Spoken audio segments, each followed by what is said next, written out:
Hey there, and welcome back to Kidney Cancer Unfiltered. I'm your host, Anna Maria Scaccia, and today we're talking about resilience, reflection, and the power of perspective, especially during the holidays. My guest today is Sean Healy, who in December celebrated a major milestone, his 6-year survivorship anniversary after having a partial nephrectomy back in 2018. But as he will share, 2018 was a year full of ups and downs. Not only was he diagnosed with kidney cancer, but he also lost his father just 2 days after his surgery.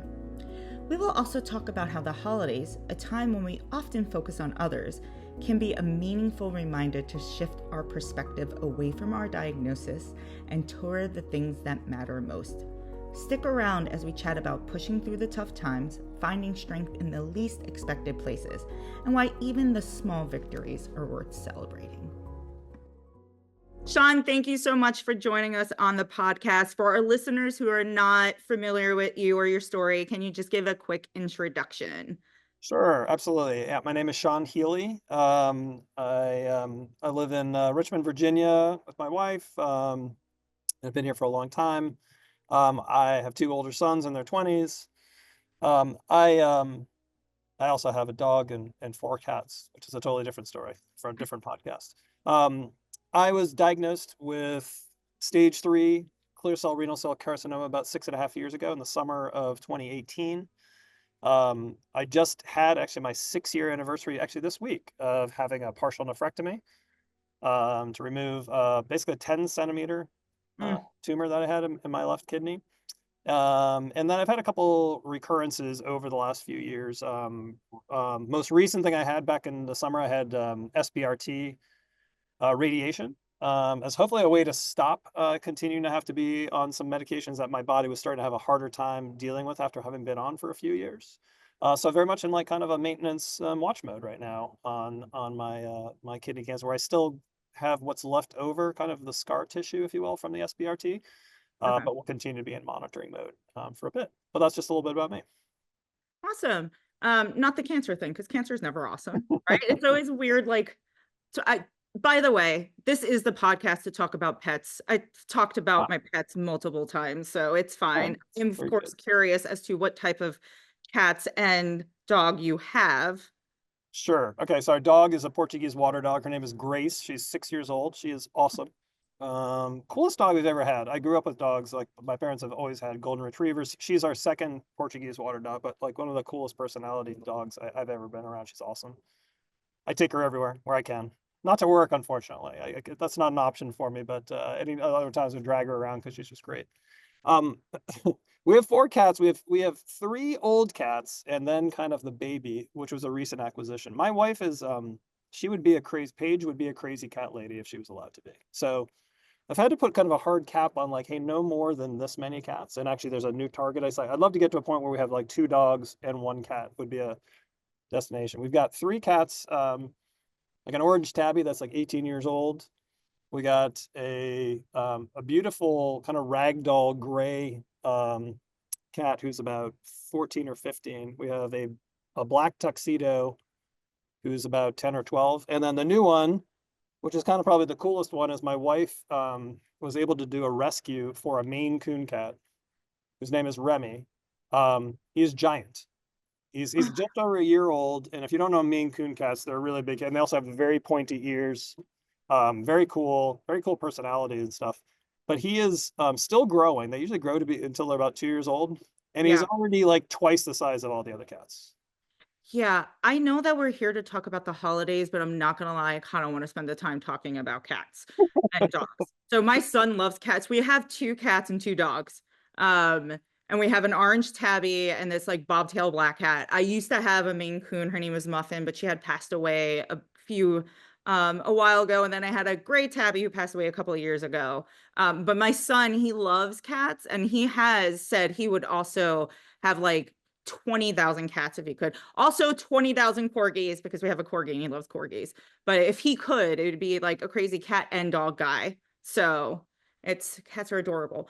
But since this is not what this is about, we'll transfer. So I know that again, you're here to talk about the holidays. I know that your story has a special connection to particularly the winter holidays. Can you go more into what that connection is? Yeah. So I mentioned earlier that I just had my 6-year anniversary for my surgery. So I had, like I said, I was diagnosed in the summer of 2018. Um, quickly realized that I needed to. By the way, interesting thing about my diagnosis, on top of having a really big tumor that came out of nowhere, and I had never had any indication prior to what I did and had to go see a doctor. I thought I had a kidney stone. And my Mm, doctor's like, I think so, but let's send you in for a CT scan because if it's too big to pass, like that could be a problem. And so he's like, but hey, it's gonna be a rough couple days. And I like literally went and had a CT scan, got some drugs just so I could sleep because I had been up for like 24, plus hours. Woke up after my nap and felt totally fine, but like, I'm not past a kidney stone. Something's not right. And so, sure enough, like, find out this big tumor that was at me. The other thing they go to me, I remember sitting there with the urologist. And he's like, "Hey, do you also know that?" So that was in my cancer was my left kidney. mm, He goes, "Hey, do you know your right kidney is really really small?" I'm like, "What are you talking about?" Literally, I have an atrophic right kidney, which is basically my kidney is like half the size. My good kidney is half the size of my cancer kidney. And the thing that came down to that is, as people might know, and most cases with the size of the tumor I had, they would have done a radical nephrectomy and taken yeah, my whole kidney. The reality is, because I had a small right kidney, my right kidney would not have been able to carry my renal load, and so I would have been yeah. in a situation with dialysis and probably looking to get a kidney transplant at some point. And so, hence the reason we want a partial nephrectomy route. Um, like I said, I live in Richmond, Virginia. Quickly became clear that, hey, I probably need to go to a center who's really good at this stuff. And so I've had my treatment since then at the Cleveland Clinic is where I go. Okay. Yeah, and found some great surgeons there and oncologists to work with and who've been working with for them.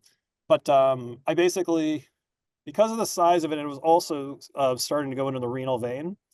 Mm, The surgeon was like, "Hey, can I we typically will put you sometimes on a medication to try to shrink that thing a little bit before we do the partial nephrectomy." So I went on a drug called Votrient, Zopanib, I think is the other name for it. And the whole intent, it was like it was not going to cure anything. It wasn't going to make it tiny. It was like, hey, if we can just knock a couple centimeters off that thing. And so I went on that. That's it's a tyrosine kinase inhibitor, like a lot of the drugs that use it. And so I went on that. Like a lot of them have tough side effects, and like to the point of like it started cooking my liver. So, but it was able to shrink it like a centimeter plus. And then I gave you all that backstory, and then finally it was like, okay, it's time to do surgery. We got to pull you off this medication. It's shrunk enough. Let's go take care of that. So on December 3rd of 2018, I had partial nephrectomy, pretty tough surgery. And I had open, it was too big to do robotically, mm. a big open surgery. I have a really cool scar on my side. Um, but it was a just planning for it. It was like I intentionally say, hey, I'm gonna have to be out like of work for like a month. When's the time to do this? And it was like, okay, let's do December's as good a time as any. And Yeah. for my work, what I do is things get a little bit quiet around the holidays anyway. So it's like, hey, I could wrap a lot of things up for the year, take care of my team, and then go take care of myself and stuff and have time to go heal up so I could hopefully come back in January. Um, that first half of that December was really a blur for sure. And actually big chunks of it I do not recall for sure. Um, yeah, I mean, obviously a big deal. I mean, we knew that the likelihood of it going great was very high, but it was tough. I mean, I spent almost a week in the hospital recovering because I had some complications, lost a ton of blood during my surgery and stuff, and so that kind of slowed down my recovery. So that was all around that, and just the planning for it because it was in Thanksgiving and people were worried about me and stuff. The holidays were a little bit heavy anyway. To throw on top of that, unfortunately, my father had also had a massive heart attack in the Oh, spring of 2018. So, my father had a heart attack, and then myself, I have two siblings. Obviously, we're doing everything to support my mom while my dad was in the hospital for a long time, and then ended up going to a rehabilitation facility for quite a while, with the hopes that we could get him home at some point. I give you all that backstory and that actually 2 weeks of the day after I had my surgery, my father passed away too in that December. So yeah, the December of 2018 will go down as a very, very memorable time for a bunch of reasons. It was a hard year, but it was also just, around the holidays. But I will say this, holidays are often really hard for people in general. Um, that year was hard, but if anything, I would say like all of our families like really just came together. Like it was a difficult time, but it was, hey, but let's see the best of things and stuff like that. And in my dad's case, it was super sad, and obviously we missed him, but he was also like the heart attack he had had was going to make his life not what it had once been too. So there was a little bit of like super sad, but at the same time, like his quality of life was not great. So it was a little bit of while very sad, it was also a little bit of blessing, like how he went and didn't suffer or anything like that. My family though regularly says they believe my dad stuck around to be sure I was okay after my surgery. I'm not sure he was quite that with it, but a lot of them, believe like, hey, no, I believe that he needed to know that you were going to okay, and then he's like, okay, I can go on to what's next for me. So I guess does that feel does that feel comforting for them? Even you, even if you don't think he has, is there something, especially everything happening around the holidays, does that yeah, provide some no, comfort? yeah, I think and I don't want to make that sound bad. Like when people say that, I appreciate it. And our family is close too, so it was I think one of those things where everyone was worried about my father, and then my situation came up, and they were very worried about me, even though we I think knew that was going to be a good outcome. Yeah. It was still like, surgery is risky, and things can happen, and what if it doesn't go well? And so I think there was a little bit of relief and stuff. And yes, and there was a we've gotten past this milestone. We've lost my father. Let's celebrate his life. And that all happened right before Christmas time and stuff. So it was one of those ones where, um, our family was able to come together during a tough time, and it wasn't all negative. I mean, even my father's celebration of life is a great service, and all of his grandkids were there, his kids were all there, friends, family members and stuff, and right around the holidays. So while it was not the reason you'd want to be getting together, it was also not a all somber. It was like, yeah, and it was also, I think, for a lot of people were glad to see me because they wouldn't have seen me probably. Like I said, I mean, they all live in the Northeast. We're in Virginia. There was no intention for us to go anywhere. It was like, we're going to stay home and I'm going to recuperate, and we'll see you guys sometime in the new year. But it did kind of create this thing like, no, I'm going to travel. I'm obviously going to go do that. And we all got to see each other. So there was some real positives, if you will, out of a tough situation. I was going to say, so what are other than coming together, what are some other ways in which you and your family, you particularly, found support, whether it's emotional, physical support, to be able to get through that, especially in a time where, cancer aside, death aside, holidays in general are always just hectic. So what are some, I guess, what are some tactics, if you will, did you use to kind of just find the support you needed to get through it?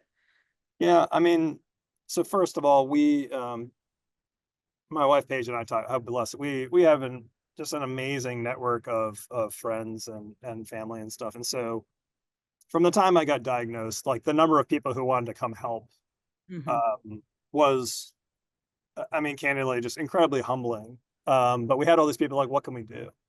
Um, it was interesting. I think this might be true for some people. First of all, my diagnosis and I shared it pretty broadly with people. I know some people, everyone chooses how they're gonna go on their cancer journey themselves, right? Some people like to be very private about it.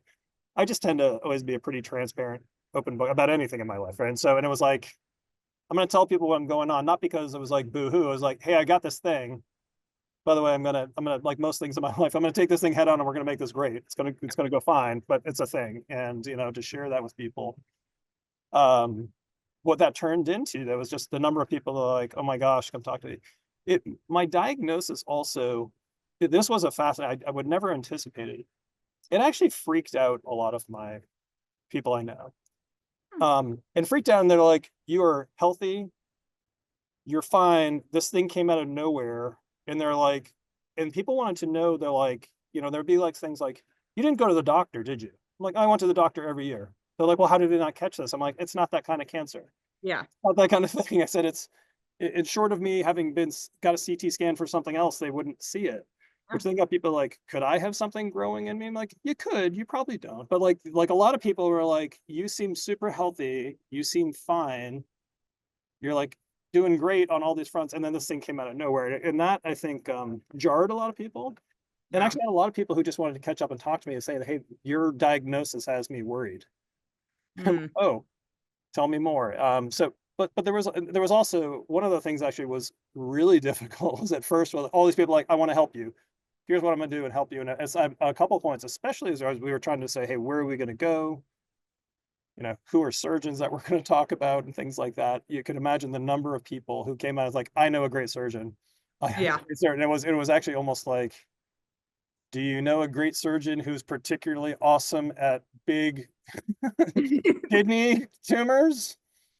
I don't want a general surgeon. Like, I'm gonna get somebody who is this is their thing and this is all they do. And Yes. it was that, or, hey, I've got a friend who's an executive at Merck and I'm sure he can tell you about all the best drugs you could go on. I said, yeah, that's not the thing we're gonna lead with. And so that was both awesome and actually terrible at some points.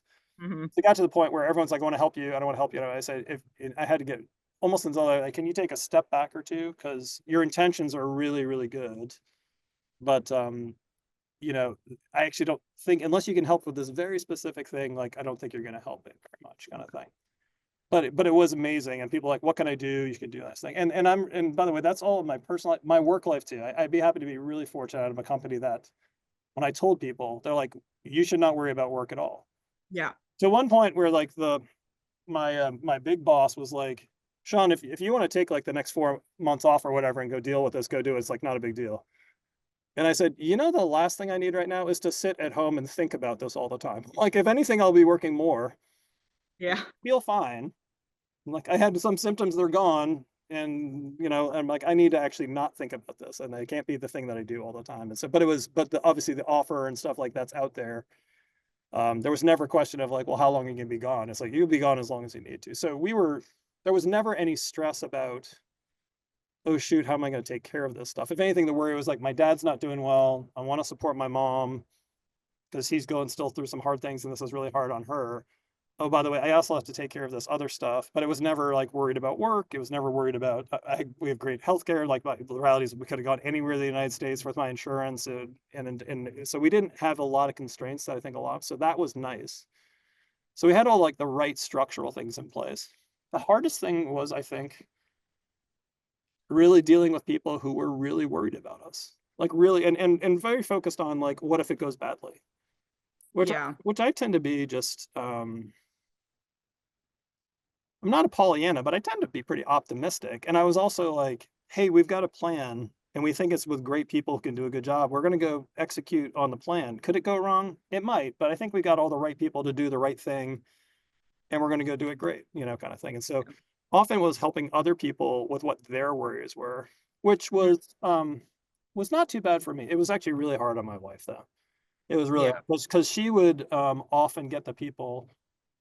She was obviously more. She was also just personality wise. She was more worried than I was, Yeah.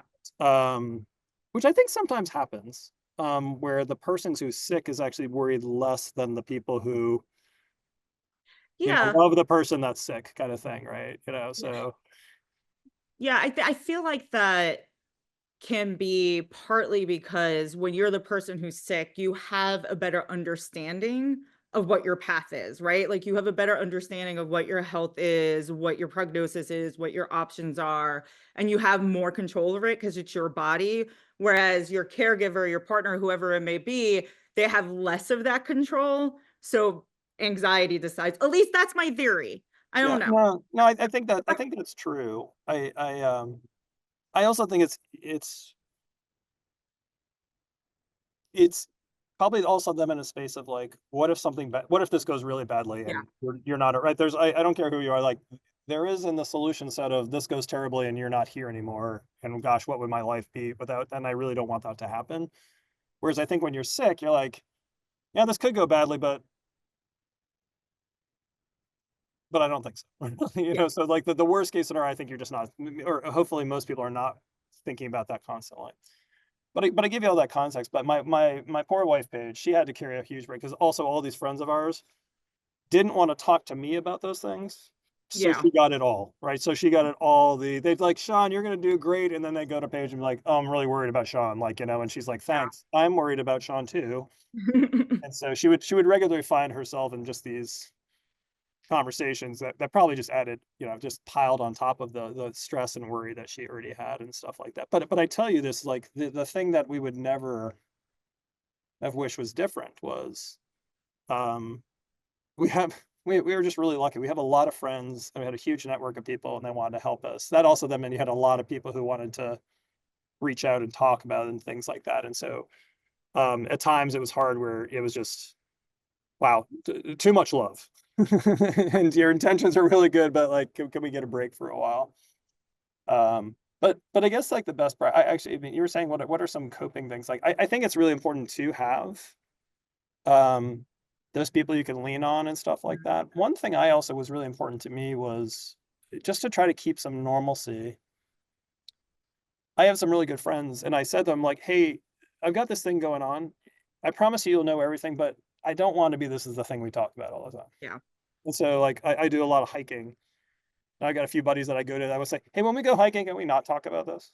Let's talk about the other stuff we talk about, the challenges of the world and, how do we make the world a better place and stuff, but it doesn't have to be. If you want, I'll give you the 30-second update, but like, can we not let that?" And it was cool. They're like, totally cool. They're like, if you ever want to talk about, if I ever want to talk, I will. By the way, I would probably not want to. Yeah. So, so I think having support mechanisms, people that also can give you like a break from Yeah. some stuff, because it's even and as like I said, I had no problem. I would tell anybody anything they wanted to hear, but it's just like not the funnest topic to talk about all the time. So I do think I would say being able to do that and having support mechanisms, but then also being able to have the support mechanism where you go like, hey, what would be great if you can be the person that doesn't actually bug me to death about this. Or also, by the way, and the other one, hey, can you be the friend if I need to go just have like a big cry? Can I come cry on your shoulder? Like having those people, because there's also those times that you just need that and things like that. Um, I also one of the things I think is important is like also having boundaries with some Yeah. um, at one point, there were some folks that really were just like sucking the life out of my wife.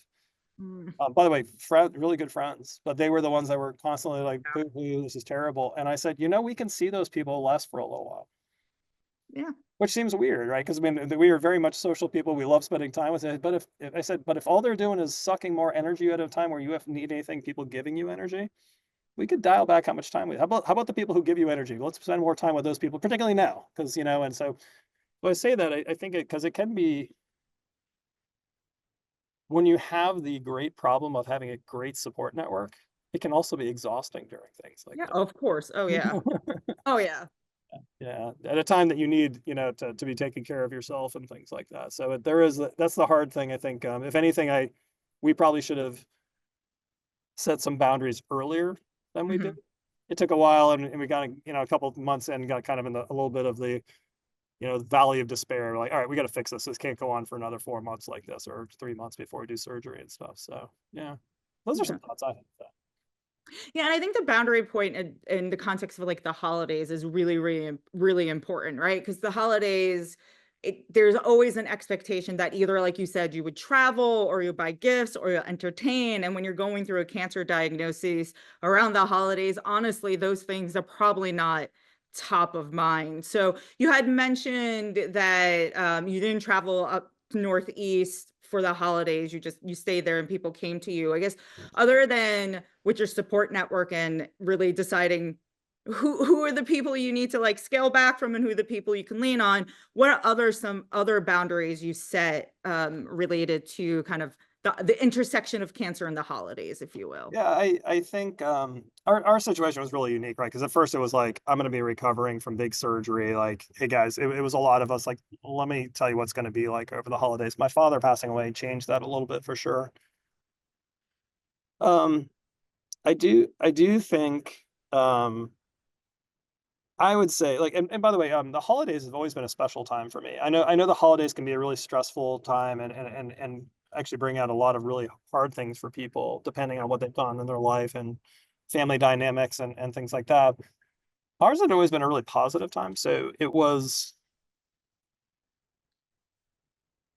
I didn't have like, it's not like we had stress, where the stress was all induced by, hey, my dad was sick. And oh, by the way, I'm going to have surgery. And then my dad passing away did it. But I would say that depending on your situation and how you feel about the holidays, if you're someone who loves the holidays and you have cancer, it's like, well, how can you still use this as a time for, gratitude and thankfulness, even if you're going through some hard thing? I think that's always a good thing to do. You know, this time of year, the other thing I would say, cancer, unfortunately, even for the most selfless people, right, makes you just be really focused on yourself a lot. Mhm. Um, I think the holidays offers a great opportunity to actually spend more time not thinking about yourself and your situation kind of stuff, right? And often, I think there's a saying, right? When you feel bad for yourself, like go do something for somebody else. And you usually feel better about your situation, right? Because you've gone and helped somebody else out, right? And have been able to make somebody else's life better, and that makes you feel better. I think the holidays is a great time to do that, especially when if you are dealing with a tough diagnosis or you're grinding through treatments or something like that. I think being able to like, can you put that to the side and actually focus on, hey, this is a time to share time with other people, to give things to things, to think about other people, to get together with community and things like that. If anything, I'd say with cancer, like, yeah, triple down on that during the Yeah. holidays, right? It's probably a great way to get through them better than you might be if you're sitting there going thinking about yourself too much.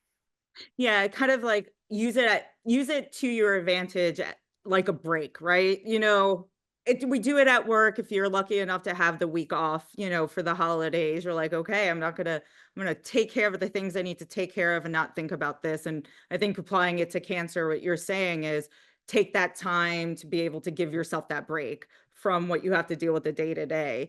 Now, you did say, as you said, congratulations, you're 6 years from your partial nephrectomy. How has like your journey, your experience affected the holidays from you from that point up to now? Good question. I had my first recurrence. The good news is this: I was never really sick during the holidays. I didn't ever get any really bad news during the Mm, holidays. Most of like my recurrent stuff has happened spring and fall kind of time frame, and not directly like around the kind of holiday season. So, but I think like anything else, as we were joking about, like cancer is a thing that none of us would ever pick. yeah. Um, I would also be the person. I'm not the person who I would say my diagnosis has defined my life by any stretch. I know some people are like I'm a cancer warrior and stuff. I'm like, that's just not my thing. And I'm fine. That's not to accuse anybody. That's not that kind of thing. What I will say is cancer has made me be much more intentional than I probably was before.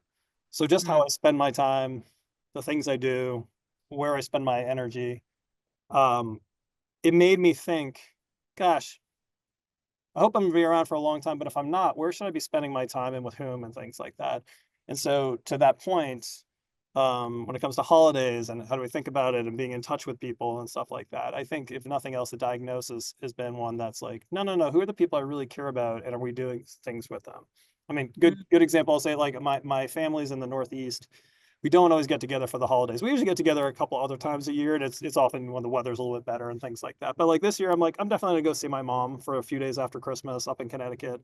My mom's 83. She's awesome. She doesn't travel as much as she used to. She used to come to Virginia and see us a lot. She doesn't do it. It's like, no, I'm gonna go see her because just like it's a great time to go see her, and it'll be nice to go spend time with her and my sister. But that was something like I'm definitely gonna go do this. It's the right thing to go do. I want to go see those people. It won't be on Christmas Day. It'll be the day after. But I only use that one example, but it's back to that point of, hey, we don't know how long we have on this earth. Where are you yeah. spending your time? And holidays again, for my family has always been we have a lot of great memories of amazing things we've done over the years during the holidays. So it's always good to get back together and talk about that and things like that. Yeah. Yeah, it's also back to the point of it'll also, unfortunately, in a couple of weeks be the 6-year anniversary of my dad passing away, which Yeah. is still every, year is a sad thing that we reflect. And so the fact that's close to the holidays, my family being together during that time is just kind of a nice time to think about, my dad and the good memories we have, all the things we did with him when he was alive. Now, are there any celebrations for the holidays that changed over the last 6 years that I know you just mentioned about where you put your energy and who you're seeing and whatnot, but are there any kind of, like, new special things that you might do during the holidays to either to mark your journey, your living day to day? It's Anne-Marie, it's a good question. I don't think we do. Again, I think it gets back to we spend a lot of times with friends. Like the thing we prioritize is spending time with family and friends, and particularly during this time. I think that's always been who we are. Just, I mean, we're pretty social people, and we love to spend time with people we care about. But back to the intentionality thing. If anything, we go out of our way, like, no, no, no, let's go do that. Let's go do something on New Year's with these people we like to spend time with and stuff like that. Intentionally find some fun things to go do with people, instead of sitting home by ourselves, watching Christmas movies. Yeah. Like, Yeah. let's go do stuff with folks and stuff. So I'd say that's the only difference. But it's not like it's not. There's no like monumental thing. Even it was funny. Even my anniversary that I just had, this week. I I knew it was coming up, but, like, my mom texted me and she's like, "Wow, it's 6 years ago today." And I'm like, "Oh, yeah, it is. That's right." I was like, "I knew it was the next couple days or something." Like, "Oh, it was," and but it's not something I said. But actually, when I was diagnosed, I actually have on my calendar because that's a big thing Yeah. like that because that was a big change in my life. I think and actually, it's funny, I just added to my calendar. I'm like, "Oh, that's a good one to remember every year as we count and to your point, 6 years is, 5 years is obviously a huge milestone. Yes. Yeah. Everyone after that is a good one too, and so, but, yeah, I don't think anything more unique than that. So, Yeah. I don't have any special partial nephrectomy, hat I wear or anything like that, or anything. I mean, I wouldn't judge you if you did. When I had a radical, when I had my nephrectomy, my partner, he gave me a kidney-shaped basket. So, like, we're definitely those type of people. Like, I have, like, a bunch of kidney-shaped things and even a stuffed organ, if you will, that I've got one of those too. Yeah, yeah. yeah, I can't find it though. I have a feeling a dog took it and put it somewhere, and now it's hiding somewhere. But I think the intentionality part of it, like cancer really does change the way you consider your life. And I think while it's not monumental, I think the intentionality of it is a change, right? Because before you're not as aware of how you spend your energy or your time, or you think to yourself, well, next year I can change it. And then when you have cancer, you're like, well, I don't know what my mortality really is. Like it becomes less defined in that way, or less assured. But yeah, with the dates too, I think it's weird because sometimes like you're so focused, or you can be so focused on the fact that you had cancer, you have to do your treatments, and then those days where your anniversary, you're like, oh wow, yeah, that is actually a thing. I completely forgot about it.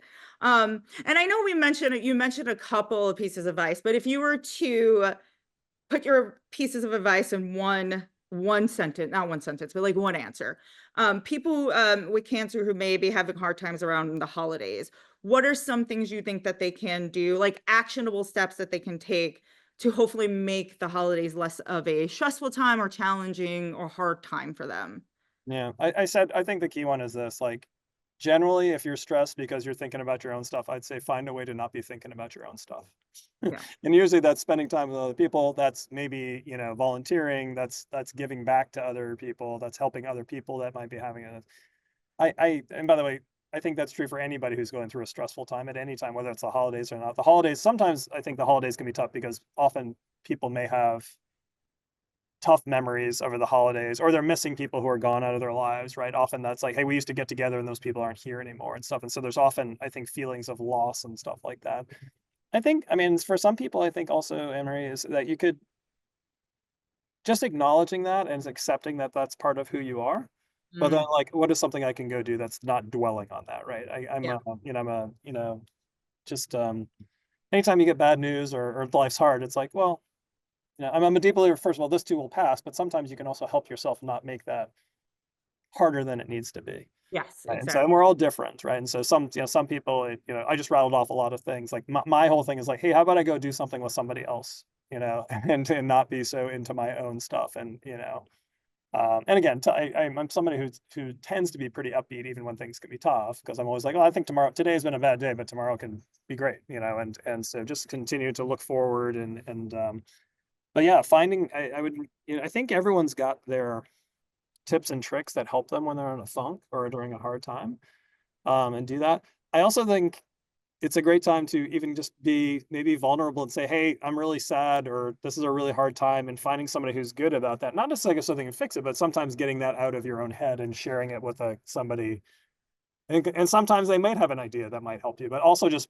the experience of, let me tell you what's going on with me, and getting somebody who just listens to you and acknowledges it, and sometimes that is very helpful as well. So not keeping it bottled up. Mm. Those are some thoughts though that I have, and things that I've seen work not just for me but for other people. I think that do have challenges during the holidays. Yeah, and I think the distraction one, I that is definitely, like you said, something that is helpful for anyone going through a stressful, challenging time. I know in therapy, it's one of those things where they tell you to just kind of put your focus elsewhere, right? Like things always seem worse and more and bigger than they are when like you're putting all your intention, right? It's like when you're waiting for something to happen and you're waiting and waiting and never does because you're too busy focusing on it. And again, I think your earlier point about setting the boundaries, I think is another important one because I think we may be people who are service oriented and knowing that it's okay to also set boundaries and be like, you know what, I don't need to do that this year. I can't do that this year, and being honest about that, I think is important. But is there anything else that you want to talk about? I want to make sure that you are also represented in this too. Yeah, no, this has been great, and I appreciate the conversation and the topic about this. And obviously, this time of year, it's as we talked about, this is a unique time of year for me and for my family. Um, it's not a time of year that I dread or anything, and so, but it's also one that I intentionally. How do we spend time doing the kinds of things we want to do? Acknowledge the past, honor that for what it is, and but also just be really thankful for the current situation. The And remember, the only thing I would say, and this is my thing, like step away from the holidays. And this is if anybody were listening to this that has had a diagnosis or has friends that have had a diagnosis or a loved one that's got a diagnosis. Back to my comment around you will get a lot if you have any friends or if you tell people about it. Obviously, you can choose not to, which probably Yeah. insulates you from this. But if the word gets out about you and you get this deluge of people coming to help you, um, being able to set the boundaries. But then more importantly is what I found is people are like, can you hurry up and make a decision? I want you to be better. And the reality is sometimes actually taking a little bit more time to talk about your options and look things Yeah. before you make a decision, um, so that you at least make as informed a call as you can make, have looked at your options before you go and do it. As I've spoken to people over the years, um, by the way, many of them through the KCA and some of the caregiver groups and our virtual support groups. Often the ones that you find the people who have the most regret are people like, oh, I went too fast and I just had this local person do it and I didn't know enough about this. I encourage like you need to be pretty educated and know what options you have and ask those questions. And the hard part is in my situation, I can say it, I was getting huge pressure. I'm like, can you hurry up and go do something? Yeah. Which the irony is of people who know me is like I'm not a procrastinator. Like I was doing methodical research and doing this and had to have some tough conversations with people I love. It's like you need to step back for like a week. Like I know if you think there's anybody who wants this thing out of my body more than me, you're wrong. Like if you think you Yeah. want me to be better, I can promise you I want to be better more than you want me to be better. But I also want to make sure I'm not making a snap stupid decision that if I ask a few more questions and look around and whether we'll get a better outcome. But I think that's a common thing that because there is this hurry, like I hurry up, I want to get this thing out of me. This is bad. Yeah. And the reality for most cancers, particularly the most common like kidney cancers, that thing's been growing in you for years anyway. Hmm. Another few days is not going to make a difference. Yeah. But there should be some urgency. But like, if anything, like, hey, tap the brakes, get educated, ask questions, so you can make just the most informed decision rather than, and some of that means to getting people to hold up and stuff. So that's my thing I always preach to people, and always I also am like, please get a second opinion. Like, Yeah. please go talk to more than one doctor about what you should do. Is also the other thing I just tell people. Yeah.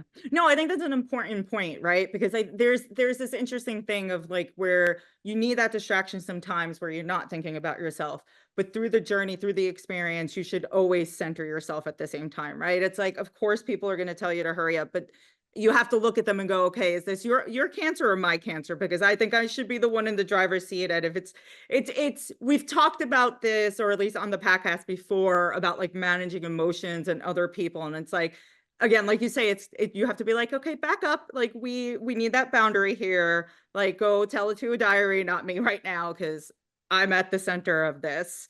Well, thank you so much for chatting with me. It was a really great conversation. Oh, Thanks, and to you too. This has been really fun. It was great to connect and do this, and I really appreciate being invited to have the conversation. I hope you have great holidays as well.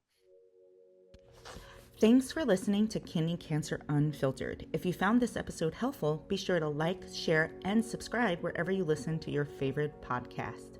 For more resources and episodes, visit kidneycancer.org or follow Kidney Cancer Association on social media. Until next time, take care, and remember, you're not alone.